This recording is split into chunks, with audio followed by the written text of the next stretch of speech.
Right, Saturday afternoon, just cleaned the car and thought I'd come on and address some of the issues I've heard about the 4C and in particular the interior in this review. So the first one is the speedo. So if I just switch the car on, yeah, a lot of complaints are about the speedo. I can't see the speedo, and this is my view here from head height. I'm 5'11". Seat is right the way back.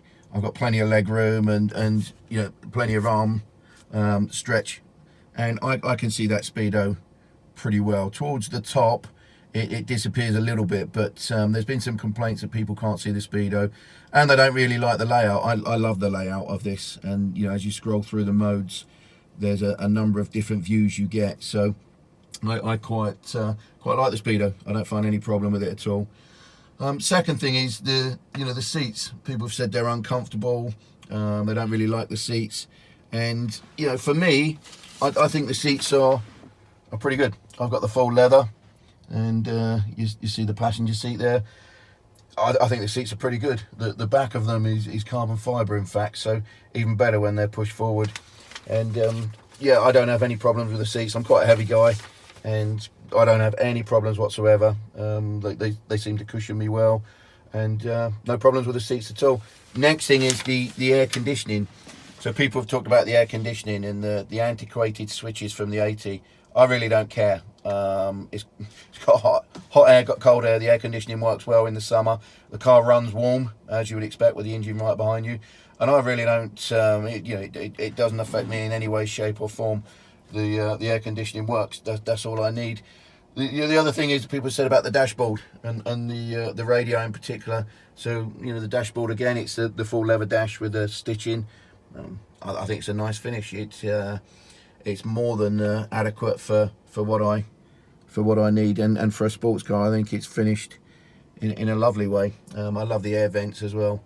The radio, don't have it on. Don't care about the radio. My phone goes through the radio.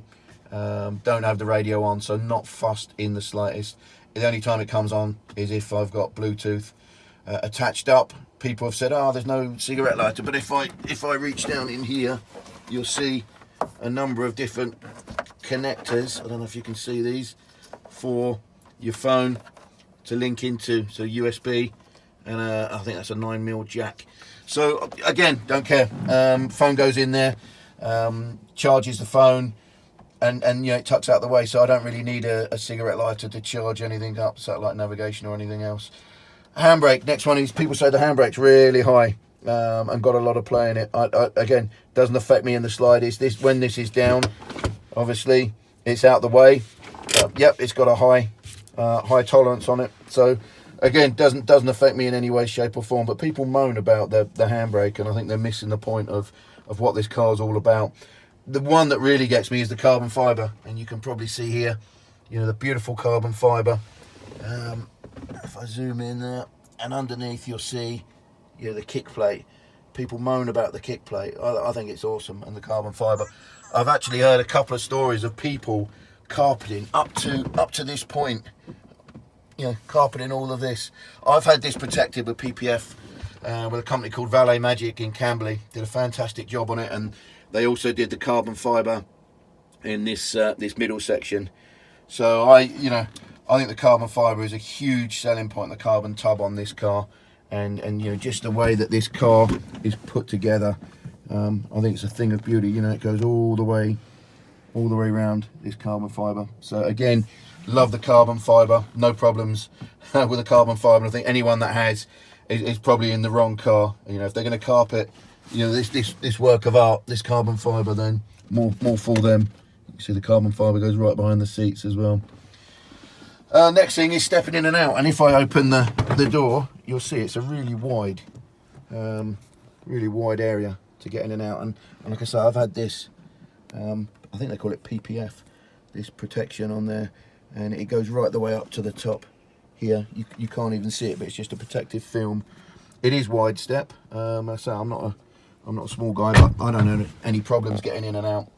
Visibility. This is probably the one that most people talk about. So if I show you the wing mirror, the rear mirror, I've got a camera on the back, so this gives me the view out the back of my car. This is a live feed that's constant out the back of my car. This is the rear view mirror, you can probably only just see my phone in that, so that's the view you would get normally. So this view here is what you would get normally, so not great. This is the view I get with the camera, so I've got the best of both worlds. I've got 50-50. That again is the view you see out the back. So again, my engine cover's been done in red, so I love looking in that and seeing that rear engine cover. So that's it really. I think I've addressed most of the issues that people have brought up that I've seen on YouTube. I absolutely love the car, love the interior, the exterior. I'll do a walk around of the exterior on another video, but I'll leave you with these beautiful carbon fibre badges that I got from Cosi. Not cheap, but I think they're absolutely stunning. And I've got them on the front of the car, the back of the car, and on the wheels as well. So when I do the external review, you'll be able to see those. Hopefully you enjoyed this and it's been useful. Comment in the section below and subscribe. Thank you. Speak soon.